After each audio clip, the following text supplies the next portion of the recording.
W. Woolworth went from a penniless farm boy to founding one of the world's most successful retail chain stores, then building the world's tallest building, which he paid for in cash.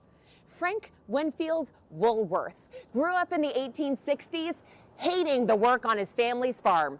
He begged his parents to help him get an apprenticeship at a shop in town. And when they finally did, it turned out that little Woolworth was very bad at it.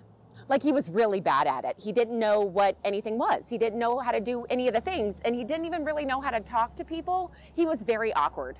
And while he excelled in some ways, he was great at keeping stock and creating window displays. He was so shy and uncomfortable around customers that his boss docked his pay. This was really embarrassing for Woolworth. He developed what they called nervous exhaustion.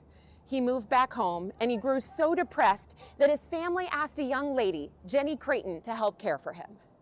Not only did she nurse him back to health, they fell in love, they got married, and with newfound confidence and motivation, Mrs. Woolworth convinced her husband to get his old job back and try it again. Now, shopping in the 1870s was a different experience than we would have today. Of course, you couldn't just browse online, but you also couldn't really just browse in a store. A lot of shops were set up with their merchandise behind their counter or in the back. So you wouldn't really just walk in to look around and touch things. You would go in to tell the clerk that you needed a certain item. He would get that item for you from behind the counter, and then you would discuss the price.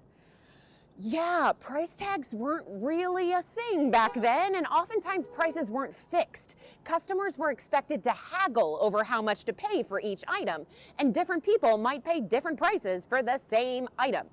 Now, I see a lot of people just a couple blocks north on Canal and Broadway who love haggling over knockoff handbags, going from $40 for this? No, $20. $35? How about $30? Okay, a brand new Lois Vuitton. But haggling's not fun for everybody. It can be really frustrating. It can be super time consuming. And it can be embarrassing if you're working on a tight budget. Like Woolworth when he was a kid. So once he and his brother had saved up 50 cents, or just under $20 US today, and they were so excited to go to town to buy their mom a birthday present. They saw a beautiful headscarf in a shop window. They went in to ask the clerk about it, and the clerk scoffed at them for only having a handful of coins to spend, and then laughed him right out of the store. No, Woolworth and his brother went somewhere else. They bought her another gift. It was okay. But that experience really stuck with Woolworth, and it might partially explain why he was considered such a bad salesman. He didn't like haggling with people to get them to pay higher prices. Then in the 1870s, during an economic depression, a new sales trend became popular, where shops, desperate to sell off their excess merchandise from behind the counter, moved that merch out front and put it on display with a sign clearly marking a fixed low price, say 5 cents, or like $1.50 today. Customers were very intrigued by this discount table. They might not need whatever the excess merch was, but they liked looking at it. And even if they didn't need it, they might have bought it just because it was cheap and right there. Now, when Woolworth was put in charge of their shop's 5-cent table, he got creative. Not only did he put on display the excess merch they already had, he ordered additional little items that he could buy in bulk and then sell for cheap. So pencils, stationery, needles, threads, button hooks, buttons. Oh, sorry, buddy. Toy whistles, novelty items, harmonicas, all sorts of silly things that people loved looking at. And Woolworth loved it too. There was no haggling.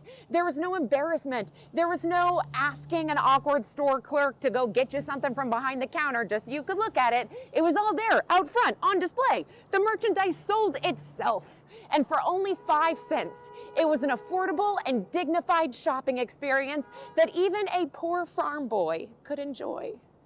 So Woolworth imagined opening an entire store that only sold items for 5 cents. He took out a loan, he opened his first shop, and just like the first time he tried, he failed. He couldn't turn a profit, the shop closed.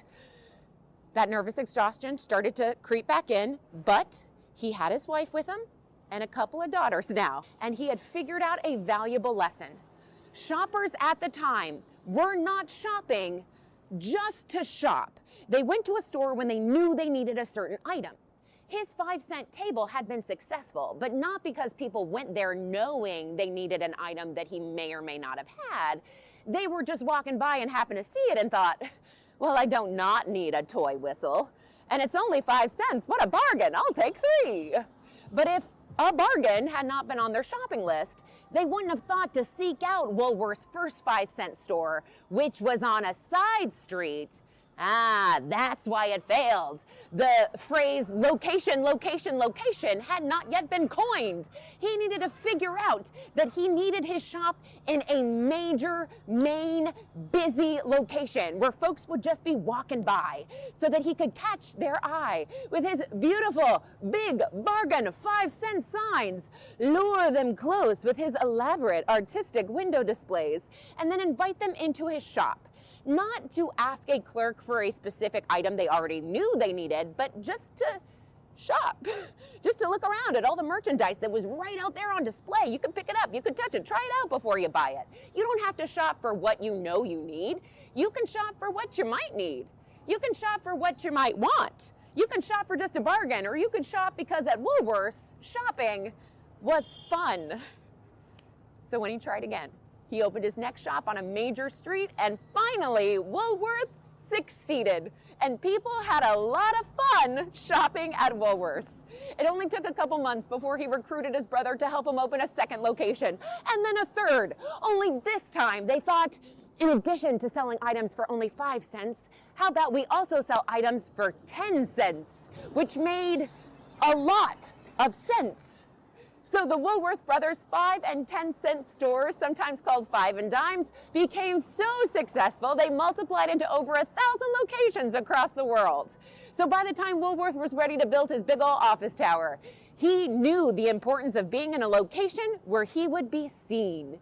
He chose to build on the ever-fashionable Broadway, and he pushed his architect, Cass Gilbert, to build him the tallest building in the world, which he then paid for, like all of his transactions, in cash. $13.5 million, or around $400 million today.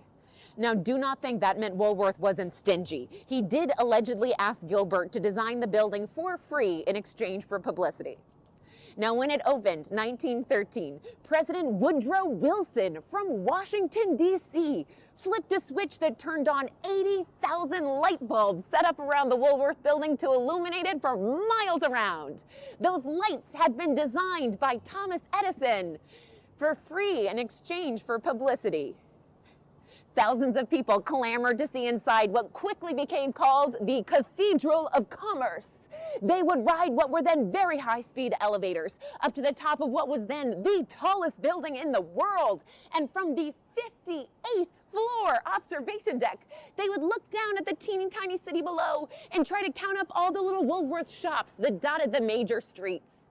As for the man himself, he celebrated with a massive party on the 27th floor with hundreds of people in attendance. Friends, family, politicians, merchants, businessmen, writers, poets, everyone he could want, except for the city's most fashionable elite. Try as he might, Woolworth never fit in with high society. They saw him as not too much more than just a discount salesman. Now that nervous exhaustion did dampen a lot of his later life, and he ultimately passed away in 1919, right before his 67th birthday, having developed septic shock from an infected tooth. The observation deck closed in 1941 due to security concerns after the attack on Pearl Harbor, and the top 30-floor offices have since been converted into luxury apartments. So while the building is largely closed to visitors today, if you ask the security guards really nicely, they might let you walk just far enough into the lobby, on the left, by the elevators, to see what was said to be one of Woolworth's favorite features of the entire tower, the display of the man himself, F.W. Woolworth, once a penniless farm boy, now forever counting his change to make sure those 5 and 10 cents really do add up.